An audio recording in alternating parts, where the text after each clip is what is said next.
Injury report for Thursday, November 30th. We had 5 guys DMP. Wolfie, Damatapeko with his knee, Wolf with a neck, Paxton Lynch ankle, Ron Leary with a back, and Shane Ray with a wrist and illness. We had 2 guys limited, Shelby Harris with an illness, and Hireman with a knee. And we had 4 guys full, Adam Gotsis with his ankle shoulder, Emmanuel Sanders with his ankle, Todd Davis with his shoulder ankle, and Zach Kerr with a toe. He was also full. That's it, guys. Questions? You learned anything more about Derek's injury? I have not. He's still getting tests. And, again, we're being really careful with that type of injury. If Leary can't go, does that mean McGovern will step up? Well, we've got some guys that can step in. He's one of them. Vance, is Wolf dealing with, numbness? Numbness, I'm not sure. I can't speak to that, but it's a neck injury. I'm a football coach again, so I just listen and learn more about those things as we go along. But, obviously, again, when it's a neck, it's serious, to his life. So we want to be smart there with the injury. What is your level of concern with Larry's injury? My level of concern, he was DNP 2 days now. So obviously, it's an injury that could hold him out of the game. So that's my concern. Coach Sue spoke pretty highly of you the other day. What was your time like with him, and what did he teach you maybe about managing some of the higher personality guys? He's a good man, first of all. He's a hard worker. He was the first guy in the building, the last guy to leave. So his work ethic was off the charts. As a player, he wanted to win every week, and he worked that way in practice. Obviously on game day, he's a dominant guy. If you don't have a plan for him, he can wreck the game. But the person was very engaged. He was very involved with game planning, but also a great leader, for our football team. So, it was a pleasure working with him, after watching him play from afar for so many years. Booker, you still anticipate continuing to give him quite a few reps in the game? Well, we have a game plan each week, how to attack a defense, and obviously we have a plan for all 3 backs every week. So it depends on how the game's going, but he's obviously playing well right now. So we'll continue to feed him.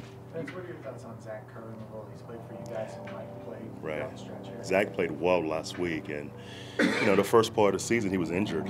So we didn't get to look at him for about the first 6 weeks. But he played well last week. We signed him because of his size and his quickness and his pass rush ability, and it showed Sunday against the Raiders. Coach, what will it take for D'Angelo Henderson to earn an opportunity to play? What would it take? It's purely numbers.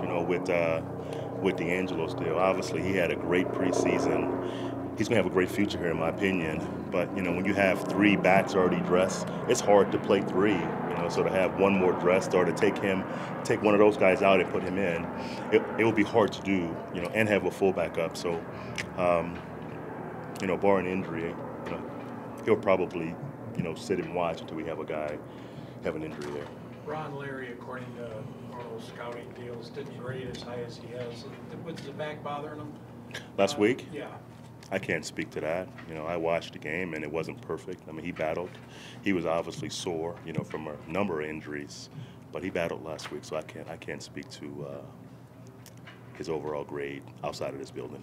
What has Cody done that's encouraged you that he can continue to improve as the season goes on? Cody's made a lot of plays, starting with the Philly game. He made 2 big plays in Philly.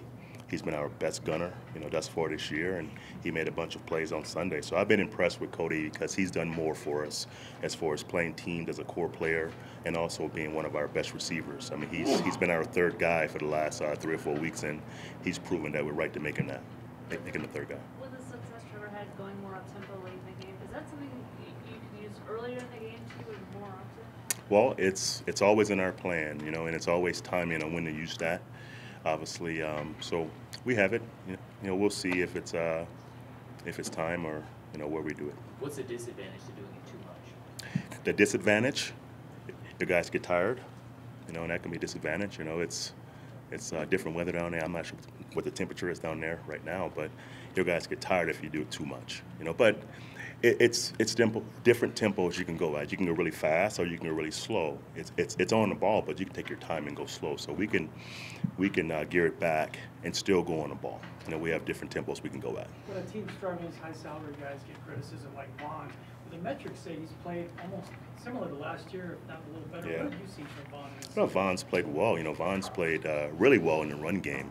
In the pass game, you know, everyone has a plan to block Vaughn. I mean, he's being chipped and doubled every week. So, you know, I don't blame him. You know, you can't let Von Miller wreck the game.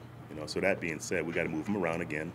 You know, find some soft spots for him in the protections. But the other guys got to rush the passer who's getting the one-on-ones. But in my opinion, Vaughn's played, you know, very solid this year. Vance, what are your thoughts on Garrett Bowles and how he's progressed through his rookie season, and where does he still need to improve? I think he's progressing fine.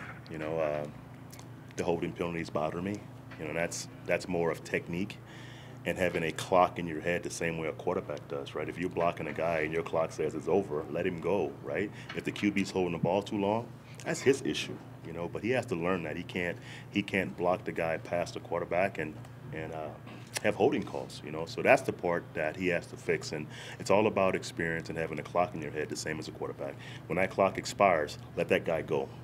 How has Max done with extra reps at guard with Allen moving outside? Max Garcia played well last week. In my opinion, he was the best O-lineman we had last week. He played physical. He was good in the pass game and run game alike. So it was fun to see. Going back to the holdings and balls. Yeah. How do you weigh the cost of a holding penalty versus the cost of the sack?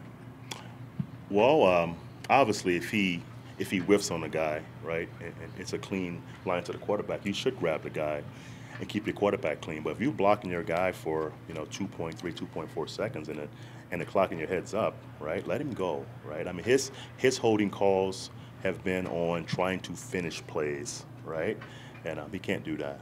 You know, I mean, if he whiffs on a guy, he grabs a guy, I'm all for it, right? Keep our guy off the ground. But if he's blocked his guy, you know, for the time of the down, let him go and play next time. Is it time to stick with Barber at right tackle? Stevenson's working there, you know, and Barber's working there also. So we'll see where we are end of the week.